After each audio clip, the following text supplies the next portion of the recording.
How do you do, ladies and gentlemen? How do you do? You all heard, I'm sure, about this fantastic upset victory that Miss O'Donnell just had in Delaware, that reverberated all around the country as a stunning, shocking, unbelievable kind of a victory against the moderate Republican, because the Tea Party won again.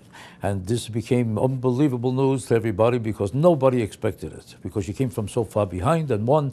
And all of a sudden you see that the people, even the people who are on her side, even the conservatives, like Karl Rove and Krautheimer, two standout, brilliant conservatives who are always fighting for the conservative agenda, and they say the worst threat to America is Obama's plans for this country, that it will socialize America, it will destroy America, America has no future because of Obama.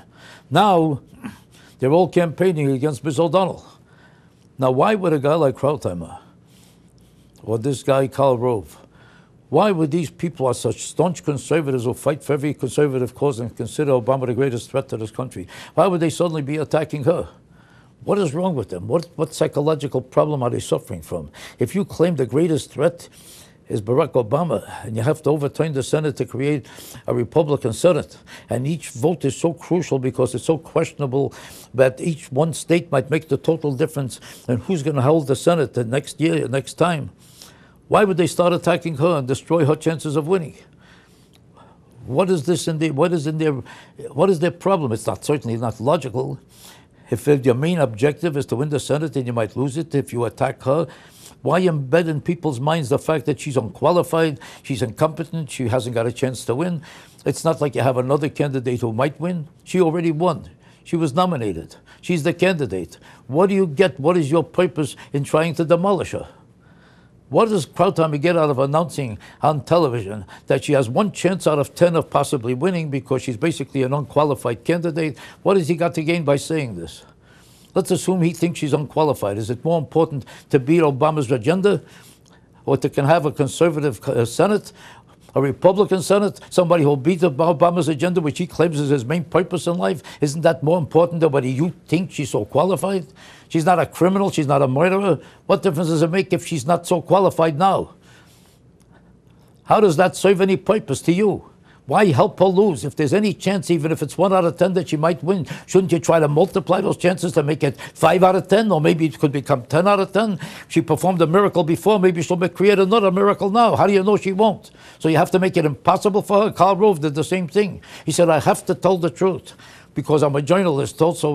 Besides working as a conservative Republican, I'm also a journalist for Fox News, and I have to tell the truth. If you want to tell the truth, you can't tell the truth about something else. Would Fox News have fired you if you didn't talk about a different subject? There's 15, 20 other journalists on Fox News. How come they didn't find it necessary to attack her? Are they going to be fired now because they didn't attack her? Was it written in the Bible, or is it written in the Fox agenda that you must attack this woman to keep the job as a journalist? What kind of a phony excuse is that?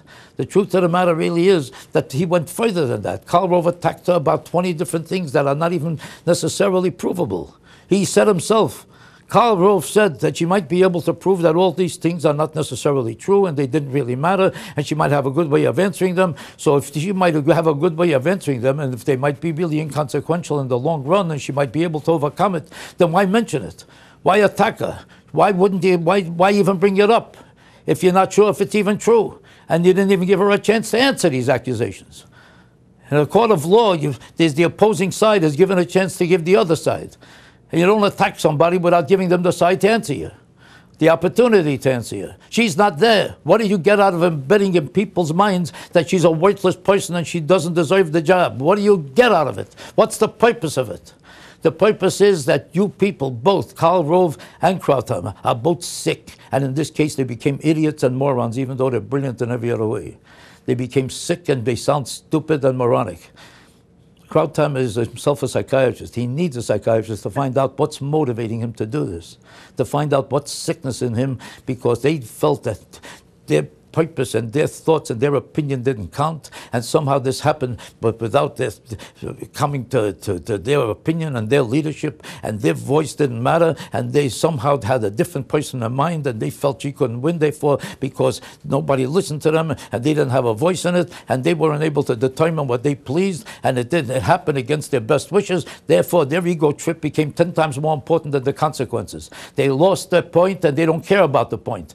They want to defeat themselves and defeat their own agenda and their own purpose and everything they claim they stand for, just to prove that they could be right. They both turned out to be very sick people, and they ought to be ashamed of themselves. I'm talking to you, Krautheimer and Rove. You ought to bury your head in shame. It's embarrassing to even talk to you. Mr. Mason, I would be correct in assuming that as an artist concerned with the welfare of his fellow man, you have a vested interest in seeing judgment done in a fair and impartial manner? Positively not. Mason. Look, some people are so filled with chaos, they just have to put it off on others, like him. He's a sick man. About one angry man. He's making a mockery of this whole system. Over with his own psychology. Thank God for Jackie. Solve the case. He's right, Thank you, my obnoxious person. You low-life bastard. That's right, he's never wrong. He'll make sure the guilty go to jail and the innocent go free. Some say he's tacky. I think the man is a schmuck. Just a little too wacky. But thank God for Jackie.